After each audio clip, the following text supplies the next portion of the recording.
بخښونکي خدای په نامه خوږو ماشومانو السلام علیکم. په دې هیله چې روغ او جوړ اوسئ. خوږو ماشومان ما تاسو په تېره خپرونه کې یو قابلیت او یو د افادې تعریف وړاندې کړی. خوږو ماشومانو زه غواړم تاسو ته نن د طاقت او کوچکترین مضرب مشترکه تعریف وړاندې کړم. خوږو ماشومانو شروع به کړو. طاقت کوتاه‌ترین طریقه ضرب را طاقت گویند. کوتاه‌ترین طریقه ضرب را طاقت گویند. په دغه شکل خوږو ماشومان تاسو ته ای و بی وای ای ته چې وای او بی ته چې وای تاسو ای ته توان یا نما او بی ته قاعده مجموعاً ټولو ته چې وای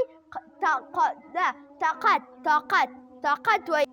خوږو ماشومان په دغه شکل اوس به راوځئ د خپل بل تعریف ته. اوس وایو خوږو ماشومانو کوچکترین مضرب مشترک تعریف تاسو ته وړاندې کوم. عبارت از کوچکترین عدد است. عبارت از کوچکترین عدد است که بر تمام اعداد داده شده پوره تقسیم شود. خوږو ماشومانو تاسو ته یو څوک سوال درکوي وایي دغه عدد پر بل عدد باندې پوره تقسیمیږي او که نه؟ تاسو به ورته وایي هو. کوم عدد چې په کوم عدد پوره تقسیمیږي تاسو به ورته وایي هو.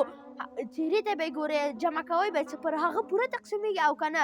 بیا یې څه ښه وسنجوو چې هر رقم چې حلېده نه حلېده تاسو به ورته وایي. دا د نن ورځې خپرونې خوږو ماشومان تر بلې خپرونې د خدای په امان.